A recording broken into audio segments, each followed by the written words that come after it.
Hello everyone. तो कैसे हैं आप सभी। आइए भूगोल के कुछ क्वेश्चंस को देखते हैं जो आपके आने वाले एग्जाम के लिए महत्वपूर्ण हो सकते हैं। पहला क्वेश्चन इसमें देखते हैं। भारत के एक राज्य के बारे में निम्नलिखित संकेतकों पर विचार कीजिए। पहला, इसे लाल नदी और नीली पहाड़ियों वाली भूमि के रूप में जाना जाता है। दूसरा, इसमें भारत के 6 में से 3 भू आकृतिक प्रभाग हैं। तीसरा, यह देश कुल क्षेत्रफल के लगभग 2.39% में फैला हुआ है। दिए गए संकेतकों के आधार पर राज्य की पहचान कीजिए। ऑप्शंस है ए कर्नाटक, बी आंध्र प्रदेश, सी असम, डी छत्तीसगढ़। तो देखिए आंसर फाइंड करते हैं। तो देखिए लाल नदी और नीली पहाड़ी वाली भूमि किसको बोलते हैं, तो असम को बोलते हैं। यहाँ पर ब्रह्मपुत्रा नदी प्रवाहित होती है और इसी कारण से इसको लाल नदी कहते हैं, क्योंकि ये जून के महीने में 3 दिनों के लिए लाल हो जाती है। ठीक। और उसके बाद ही यहाँ पर असम में अम्बुबाची मेला की शुरुआत होती है। ठीक है। और नीली पहाड़ी, जब ब्रह्मपुत्रा के चारों ओर पहाड़ों को देखेंगे आप, तो वो कैसी दिखती है, ब्लू। ठीक है। तो पहला स्टेटमेंट मेरा हो गया। दूसरा है कि भारत के 6 में से 3 भू आकृतिक प्रभाग। तो देखिए जब हम फिजियोलॉजी को बांटते हैं तो 6 भागों में बांटते हैं। इसमें से 3 की बात कर रहे हैं। तो एक तो हिमालय रीजन हो गया, हिमालय का पठार। दूसरा प्रायद्वीपीय पठार। अब ये कैसे हो सकता है, कई लोग कंफ्यूज होंगे। तो देखिए प्रायद्वीपीय पठार में आपको पता होगा कि मेघालय का पठार शामिल है और इसी का एक एक्सटेंडेड भाग होता है जिसको कार्बी एंगलोंग बोलते हैं। कार्बी एंगलोंग। तो ये कहाँ पे है, तो ये असम में है। तो ये 2 हो गए। और तीसरा तो उत्तरी मैदान है ही, जिसमें ब्रह्मपुत्रा नदी घाटी का क्षेत्र भी शामिल है। ठीक है। तो ये हो गया और इसकी का जो क्षेत्रफल है 2.39। तो इस प्रकार इसका आंसर क्या होगा, असम हो जाएगा। नेक्स्ट क्वेश्चन है, निम्नलिखित में से किस राज्य समूह की सीमाएं तेलंगाना से लगती हैं।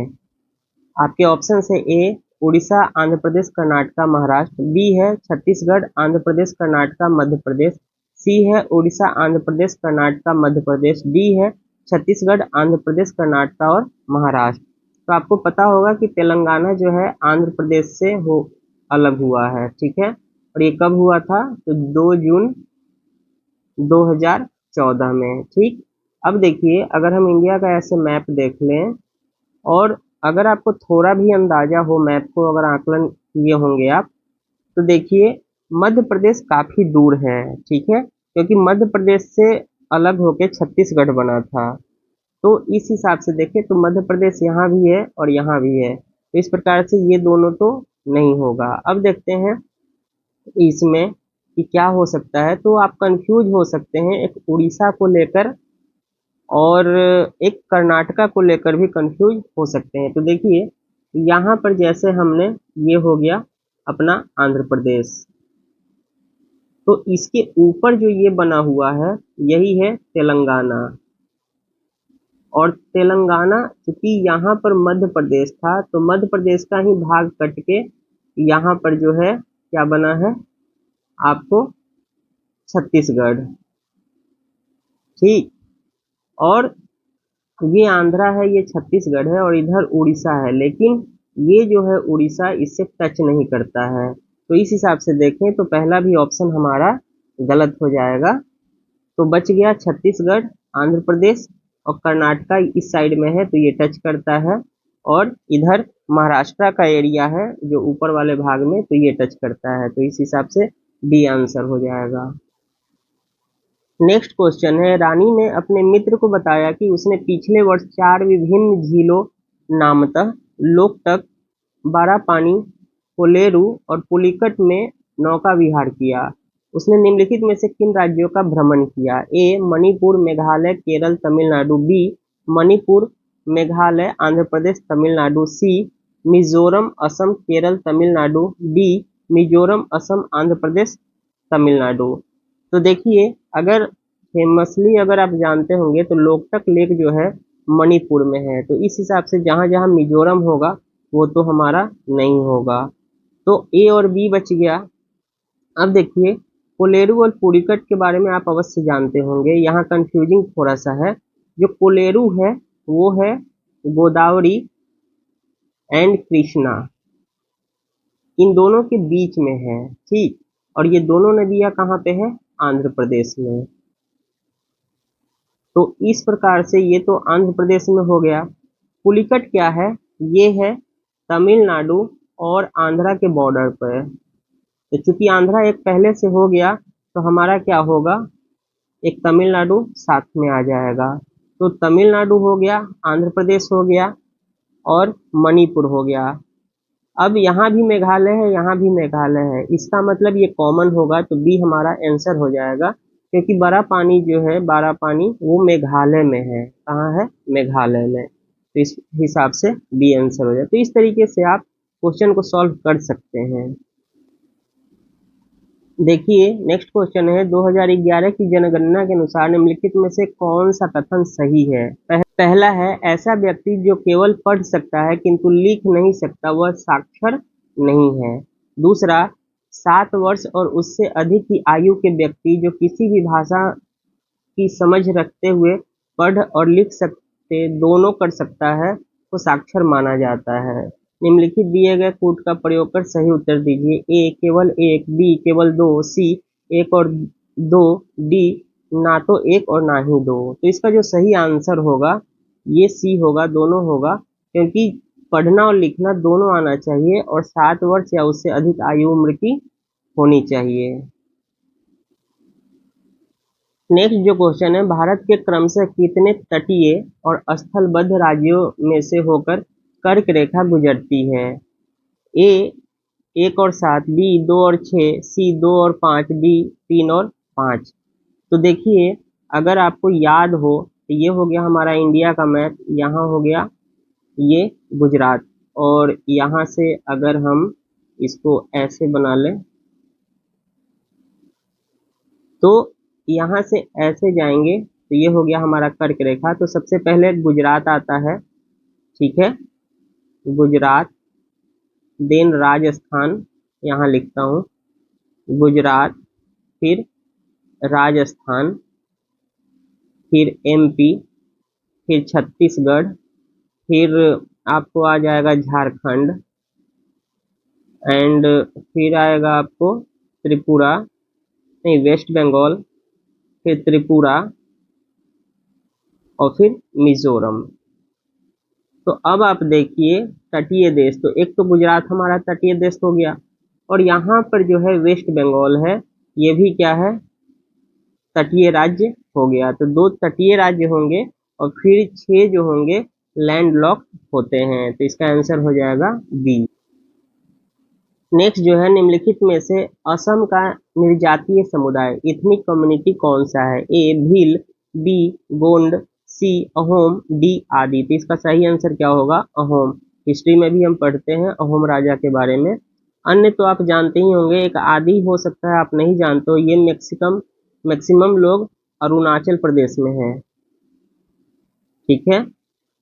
और गोंड तो आप जानते ही हैं, एमपी, राजस्थान, बिहार सब जगह है। भील कहाँ है? तो गुजरात हो गया, महाराष्ट्र हो गया, एमपी हो गया, कर्नाटका हो गया, तो यहाँ पाए जाते हैं, ठीक। नेक्स्ट क्वेश्चन देखिए, नामीबिया से लाए गए चीतों को भारत के निम्नलिखित में से किस राष्ट्रीय उद्यान में छोड़ा गया है? ए काजीरंगा राष्ट्रीय उद्यान, बी केवलादेव घाना राष्ट्रीय उद्यान, सी केबुल लामजाओ राष्ट्रीय उद्यान, डी कुनो राष्ट्रीय उद्यान। तो ये है कुनो राष्ट्रीय उद्यान, ये कहाँ है? एमपी में। केबुल लामजाओ कहाँ है? तो मणिपुर में। और फिर आपका केवलादेव कहाँ है? तो राजस्थान में। और फिर काजीरंगा कहाँ है? तो असम में, ठीक। नेक्स्ट क्वेश्चन है, विक्की ने अपने मित्रों को स्टीवर्ट द्वीप, बे ऑफ प्लेंटी और हॉक बे के भ्रमण के बारे में बताया। विक्की ने किस देश का भ्रमण किया? A Canada, B Australia, C New Zealand, D Ireland. देखिए कुछ टाइपिंग मिस्टेक्स हो सकते हैं, उसके लिए माफ कीजिएगा। तो इसका सही आंसर क्या होगा? न्यूजीलैंड। ये 2 पार्ट में बटा हुआ है ऐसे करके, और यहाँ पर है क्रुक क्रुक स्ट्रेट है, इससे ये अलग होता है। और देखिए जो स्टुअर्ट आइलैंड है वो यहाँ पर है, स्टुअर्ट आइलैंड, ठीक है। और उसके बाद हम बे ऑफ प्लेंटी की बात करें तो ये बे ऑफ प्लेंटी यहाँ पे है, और हॉक बे की बात करें तो हॉक बे इस साइड में है। तो इसका सही आंसर क्या होगा? सी। नेक्स्ट क्वेश्चन है, मानव दिल्ली में सभी यूनेस्को विश्व विरासत स्थल का योजना बना रहा है, वो भ्रमण करेगा किसका? ए Lal Qila, Qutub Minar, Jama Masjid, B Lal Qila, India gate, Qutub Minar, सी लाल किला, कुतुब मीनार, हुमायूं का मकबरा, डी लाल किला, हुमायूं का मकबरा, इंडिया गेट।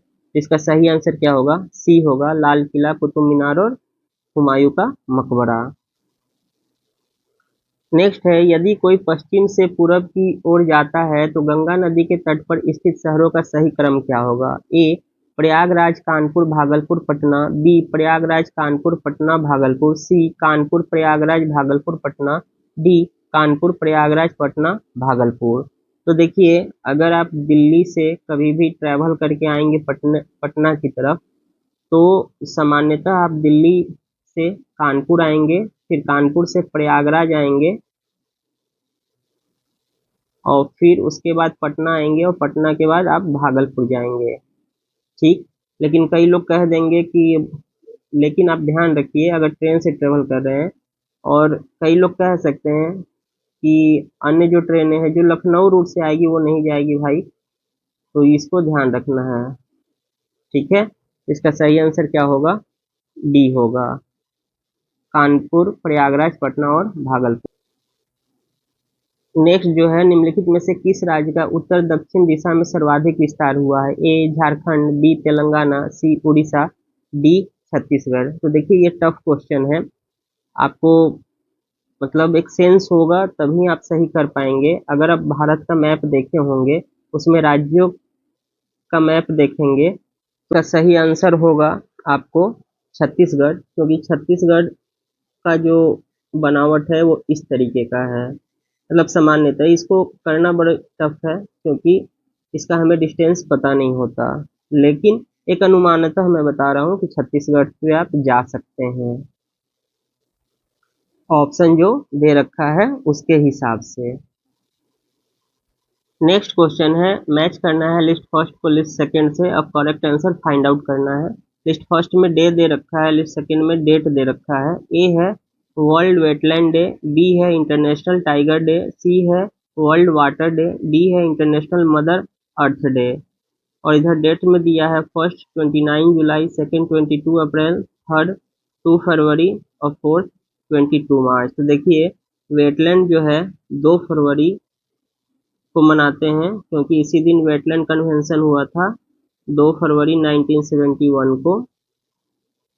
फिर दूसरा है इंटरनेशनल टाइगर डे, तो इसका सही आंसर क्या होगा? 29 जुलाई। वर्ल्ड वाटर डे कब मनाते हैं? तो ये मनाते हैं 22 मार्च को। और इंटरनेशनल मदर अर्थ डे कब मनाते हैं? तो 22 अप्रैल को। इसका सही आंसर क्या हो जाएगा? तो आपको हो जाएगा 3, 1, 4 और 2, 3, 1, 4, 2, तो बी आंसर हो जाएगा। नेक्स्ट क्वेश्चन है, यदि ग्रीनविच मध्य समय जीएमटी में 10 AM हो रहा है तो 90 डिग्री ईस्ट देशांतर पर क्या समय होगा? A 5 AM, B 4 AM, C 3 PM, D 4 PM।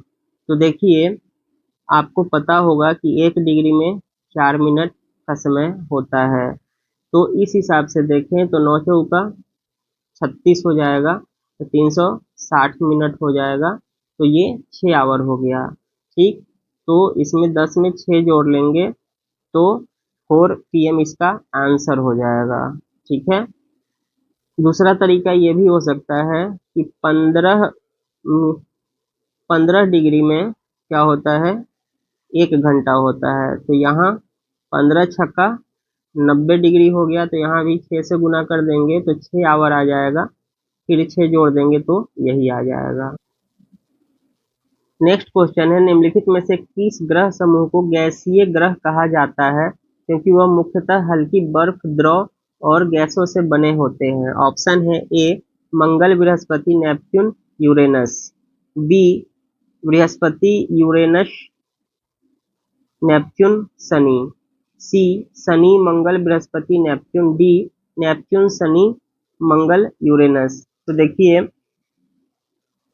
जो हम 8 ग्रह होते हैं, 4 और 4 में अगर इसको बांट लें तो देखिए जो शुरू के 4 होते हैं जिसको बुध बोलते हैं या मरकरी जिसको बोलते हैं, उसके बाद क्या होता है, वीनस होता है, फिर अर्थ होता है और फिर मार्स होता है। तो ये जो बने होते हैं ये पृथ्वी के समान स्ट्रक्चर से बने हुए हैं, इसको बोलते हैं टेरेस्ट्रियल प्लेनेट या पार्थिव प्लेनेट, पार्थिव ग्रह, ठीक है। और इसके बाद जो बने हुए हैं, जो बृहस्पति है, सैटर्न है, यूरेनस और नेपच्यून है, वो गैस से बने होते हैं। तो अगर ये आपको पता हो तो आप सही से आंसर निकाल सकते हैं। तो यहाँ देखिए, यहाँ मंगल दे रखा है, यहाँ भी मंगल दे रखा है और यहाँ भी मंगल दे रखा है। तो ये क्या है, टेरेस्ट्रियल प्लेनेट है और ये पूछ रहा है गैसीय। तो इस हिसाब से ये तीनों क्या हो गया, गलत। तो हमारा आंसर क्या हो गया, बी। नेक्स्ट जो है, किसी मृदा के प्रकार की निम्नलिखित विशेषताओं पर विचार कीजिए। पहला, ये मृदाएं बालू, गाद और मृत्तिका से भिन्न भिन्न अनुपातों में बनी हैं। दूसरा, इन मृदाओं में पोटास, फॉस्फोरिक अम्ल और चूना पर्याप्त अनुपात में है। तीसरा, इन मृदाओं को उनकी आयु के आधार पर आगे और भी वर्गीकृत किया जा सकता है। दी गई विशेषताओं के आधार पर मृदा का प्रकार पहचानिए। ए जलोढ़ मृदा, alluvial soil, B laterite soil, C arid soil, D काली मृदा या ब्लैक सॉइल। तो देखिए अगर आप थोड़ा भी ध्यान देंगे तो इन मृदाओं को उनकी आयु के आधार पर आगे और वर्गीकृत कर सकते हैं। तो ऐसा बस एक ही में होता है, वो है जलोढ़ मृदा में, जिसमें अगर पुराना मृदा हो तो उसको क्या बोलते हैं, बांगर, और जो नया होगा उसको बोलते हैं खादर। ठीक, तो एक वर्गीकरण के हिसाब से आप डायरेक्ट इसको मार सकते हैं। नहीं तो आपको याद होना चाहिए कि पोटास, फॉस्फेरिक एसिड और चूना की पर्याप्तता कहाँ होती है, जलोढ़ मृदा में। और इसमें बालू, गाद और मृत्तिका के भिन्न भिन्न अनुपात होते हैं। बेसिकली ये नदी के द्वारा बहाए गए अवसादों के निक्षेप से बनता है, ठीक है। इस कारण से ये सही होगा। आगे नेक्स्ट जो क्वेश्चन है, निम्नलिखित कथनों पर विचार कीजिए और नीचे दिए गए कूट का प्रयोग कीजिए और सही उत्तर चुनिए। पहला, किसी ताप विद्युत केंद्र में तेल, कोयला या प्राकृतिक गैस जैसे ईंधनों का उपयोग विद्युत उत्पादन के लिए किया जाता है। दूसरा, पानी गर्म करने और इसे भाप में बदलने के लिए ईंधन को दहन किया जाता है, जो टरबाइन से होकर गुजरती है, जिससे स्पिन्स और टर्न्स होता है तथा विद्युत का उत्पादन होता है। तो हाँ, ये दोनों ही प्रक्रिया जो होती है ये थर्मल पावर प्लांट में यूज किया जाता है, इसलिए इसका आंसर दोनों सही होगा। तो ये दोनों ही सही है और कथन 2 जो है कथन 1 की व्याख्या भी करता है। नेक्स्ट है, सिंधु नदी बेसिन का विस्तार कहाँ तक है। ऑप्शन है ए लद्दाख, जम्मू और कश्मीर, हिमाचल प्रदेश और पंजाब, बी है लद्दाख, जम्मू और कश्मीर, पंजाब और हरियाणा, सी है लद्दाख, जम्मू और कश्मीर, पंजाब, हरियाणा, राजस्थान, डी है लद्दाख, जम्मू और कश्मीर, हिमाचल प्रदेश, पंजाब, हरियाणा और राजस्थान। तो देखिए इसका सही आंसर जो होगा वो डी होगा, लद्दाख, जम्मू और कश्मीर, हिमाचल प्रदेश, पंजाब, हरियाणा और राजस्थान। इसमें आप जो कंफ्यूज कर सकते हैं वो कर सकते हैं हरियाणा और राजस्थान को लेके। तो आप में से ज़्यादातर लोग तो जानते ही हैं कि सिंधु नदी में 5 नदियां शामिल हैं। एक है झेलम, दूसरा है चेनाब, तीसरा है रावी, फिर ब्यास, फिर सतलज, ठीक है। तो चेनाब जो है ये हरियाणा और राजस्थान से होकर बहती है, हिमाचल प्रदेश से आती है और भी एक दो राज्यों से गुजरती है। तो यही एक है जो राजस्थान से होकर गुजरती है, इस कारण से ये हो जाएगा। अन्य तो आपको पता ही होगा, झेलम लद्दाख और जम्मू कश्मीर में बहती है, चेनाब रावी और ब्यास हिमाचल प्रदेश से ही आते हैं, सतलज तो हिमालय से आता है, राक्षस ताल झील के पास से, और हिमाचल प्रदेश में सिट किला से प्रवेश कर जाता है, ठीक है। और इसका उद्गम कहाँ है, तो वेरीनाग झील है, ठीक। और ये भी ध्यान रखिएगा, चेनाब जो है सबसे लंबी नदी है सिंधु घाटी की, सिंधु नदी की। ठीक है, तो ये ध्यान रखना है। नेक्स्ट जो है ज्वालामुखी के बारे में निम्नलिखित कथनों में से कौन सा सही है बताना है। पहला है ज्वालामुखी की प्रबलता स्ट्रेंथ ज्वालामुखी विस्फोटी सूचकांक वोल्केनिक एक्सप्लोसिव इंडेक्स से मापा जाता है। दूसरा है आइसलैंड और फिलीपींस ज्वालामुखी क्रिया वोल्केनिक एक्टिविटी से निर्मित हुए हैं।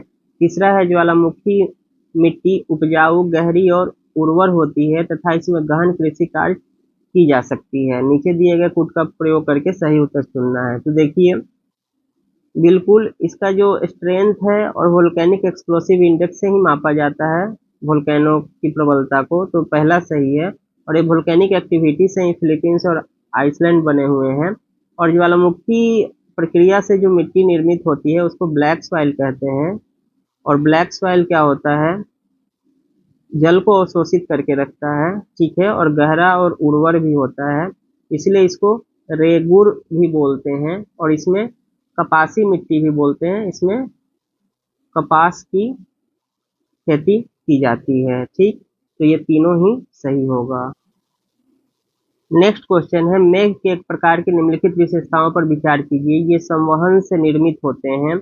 ये मेघ का एकमात्र प्रकार है जो ओला, मेघ गर्जन और बिजली कौंध उत्पन्न कर सकती है। तीसरा, ये बड़ी फूलगोभी के आकार की मीनारों प्रायः निहाई शीर्ष एनविल टॉप्स जैसे होते हैं। दिए गए विशेषताओं के आधार पर मेघ प्रकार की पहचान कीजिए।